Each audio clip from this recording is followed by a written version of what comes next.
চট্টগ্রাম নগরীর পাহাড়তলীতে অস্ত্রসহ মোহাম্মদ বেলাল হোসেন নামে একজন সন্ত্রাসীকে গ্রেফতার করেছে পাহাড়তলী থানা পুলিশ।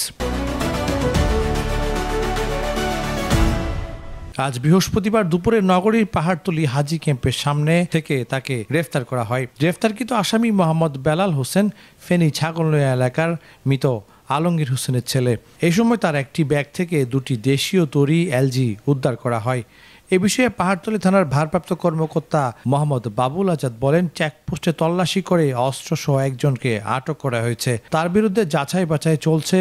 যাচাই বাছাই করে যথাযথ ব্যবস্থা গ্রহণ করা হবে। এছাড়া মামলা প্রক্রিয়াধীন রয়েছে।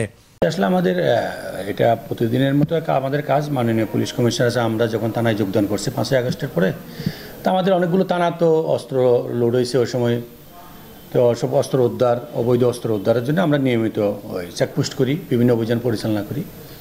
তো এর প্রেক্ষিতে আমরা আজকেও একটা চেকপোস্ট করতেছিল হাজি ক্যাম্পের সামনে রাস্তার উপর। আমাদের চেকপোস্ট পার্টি আমরা সব অভিযান চেকপোস্ট করাকালে একটা লোককে যে চেঞ্জের পিছনে তার একটা ব্যাগের ভিতরে আমরা তল্লাশি করার আগে দেখা গেছে সে বাড়ি জিনিস। তখন তাকে জিজ্ঞেস করলে সে প্রথম অস্বীকার করে কি আছে। তখন খুলতে বললে সে খুলে দেখা যায় দুটো অস্ত্র, দেশীয় তৈরি এলজি বন্দুক। তো ওগুলো পেয়ে আমরা তাৎক্ষণিক সেখান থেকে উদ্ধার করি এবং তাকে গ্রেপ্তার করি। তার সে অস্ত্র কোথায় থেকে আসছে, কেউ কোথায় নিয়ে যাচ্ছে, তো এই বিষয়টা আমরা তদন্ত করতেছি। হ্যাঁ, আমরা একটা মামলা দিচ্ছি। আমরা ওই যে বিষয়টা যাচাই বাছাই চলতেছে, আমরা ওই মামলার প্রক্রিয়া দিই। অন্যদিকে 2018 সালের বিএনপির ভাইস চেয়ারম্যান আব্দুল্লাহ নোমানের গাড়িবহরে হামলার ঘটনায় পাহাড়তলী থানা আওয়ামী লীগের শ্রম বিষয়ক সম্পাদক আব্দুল মান্নানকে আটক করেছে পাহাড়তলী থানা পুলিশ। এ সময় পাহাড়তলী থানার ভারপ্রাপ্ত কর্মকর্তা ওসি বাবুল আজাদ বলেন, 5ই আগস্টের সময় বৈষম্যবিরোধী আন্দোলনের আগে যে ঘটনাগুলো ঘটছে তার মধ্যে অনেকেই আসলে অর্থ যোগানদাতা, বিভিন্নভাবে তাদের সহযোগিতা করা।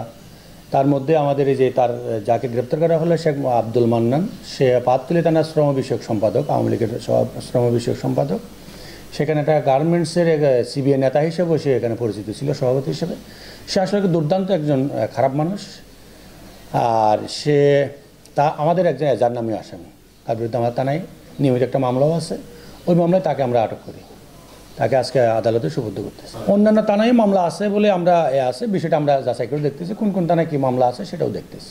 এটা আসলে 2018 সালে এখানে বিএনপির একটা প্রোগ্রাম ছিল নাকি, নয়াবাজার বিশ্ব রোডের মাথায় জনাব আব্দুল্লাহ নোমান সাহেবের প্রোগ্রাম ছিল। ওই প্রোগ্রামের ভিতরে অনেকগুলো ঘটনা ঘটে, অনেকে গুরুতর আহত হয়।